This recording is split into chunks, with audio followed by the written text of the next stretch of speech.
Immediately after last year's loss to Alabama, Dabo Swinney told his players that they had 365 days to get back to the national championship game and that they needed to make all of them count. Well, those players listened, took that to heart, and here they are with another chance to take care of business. Let's see if you've heard this one. A tiger, a college kid, and a 102-year-old woman all walk into a bar. What do you get? You get a fast-paced trip around the sports world in tonight's 360. It's only Aaron Judge's second season as a full-time big league ball player, yet he's already making the case that he could be part of this mini Monument Park one day. Archer had wanted to return to the squad and pitch, but will this end up being a blessing in disguise? Tommy's going to get some extra work for the Rays. He started slow last year. Can this help him have a better start to the season? The ice is set for game one, and so are the Bolts coming up. Will have their perspective on their biggest advantage going into the series. But if his teachers see him on TV, they may be a little more forgiving about the classes that he misses. Got to meet the fans and got to take in the culture and the color of that stadium. The Clemson Tigers had waited 35 years for a celebration like this. They got the championship drive that they always wanted. Well, there's just something about buzzer beaters, Andrick Frazier, and Spectrum Sports. We got another one, and what a game we had.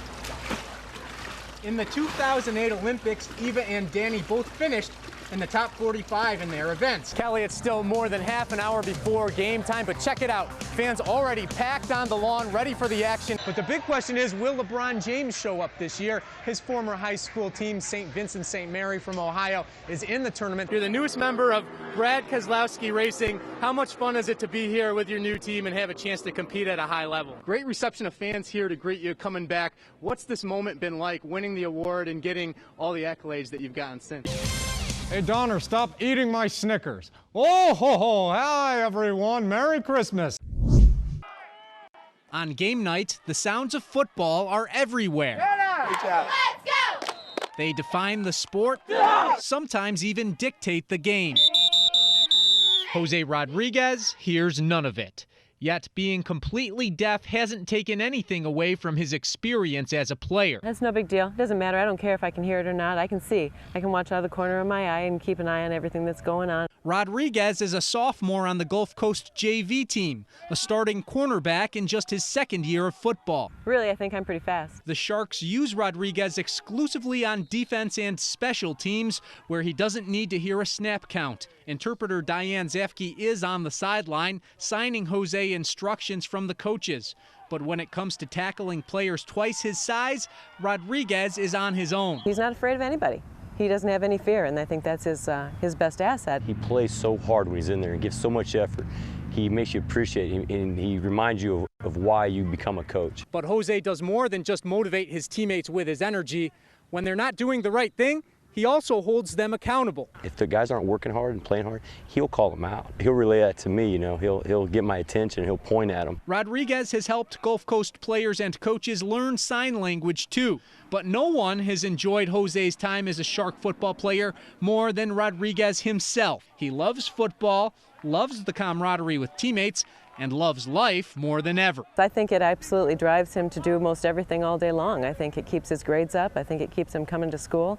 And it most certainly allows him to dream a little bit bigger. Bigger dreams for the smallest guy on the field who doesn't need the sense of hearing to make the biggest plays. Rishi Barran reporting for Gridiron Today. Rishi, what was it like to experience it in person? It was a once-in-a-lifetime opportunity for me, and the players would say the same thing. They went to the ballpark. The energy there was unbelievable. And, you know, it's great just to play the Cuban team and face a team of that stature, but to do it with President Obama there, with those fans just raucous and rowdy and ready for some baseball, it was a day that these players will count as one of the best that they've had. The sights and sounds magnificent at Estadio Latinoamericano. From the introductions to the releasing of peaceful birds, the lasting images will live forever in time. I took a lot of pictures and I made a lot of videos, so you know, those are going to help my memories when I get those gray hairs. So you know, obviously it's clear in my mind right now, but years from now, I'm definitely going to look back. Everybody, I thought, did a tremendous job. Even the guys that came in and fixed the field, the field was immaculate. Hard to beat the company in this exclusive event.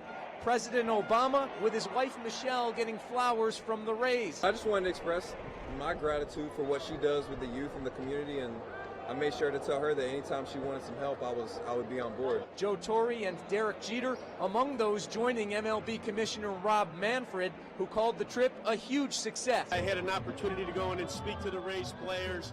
They're really positive about their experience. I think they embrace the opportunity to be here, enjoy a different culture, and I have to say, just really proud of the way our players conducted themselves. The Cuban fans, loud and passionate all afternoon. Even after giving up a home run in the ninth, the Rays got the win. But really what this whole trip was about was bringing two nations together through the love of baseball. Very grateful for the opportunity. We feel very fortunate to be able to be the team that participated. There's 30 other clubs, and for our team to come over here and play as well as we did, and just to be able to experience the culture and be accepted, is something that we're all definitely going to be grateful for. Kevin Cash obviously didn't want to see his team give up a homer in the ninth inning, but that just added to the experience. The place went absolutely bonkers. The fans were dancing in the rows. It was really something to see. As for being around as a member of the media, things that sometimes you take for granted, such as being able to go from one part of the ballpark to the other, that was a process in itself. So quite a trip for everyone who was here. Reporting from Havana, Rishi Barran, Bright House Sports Network.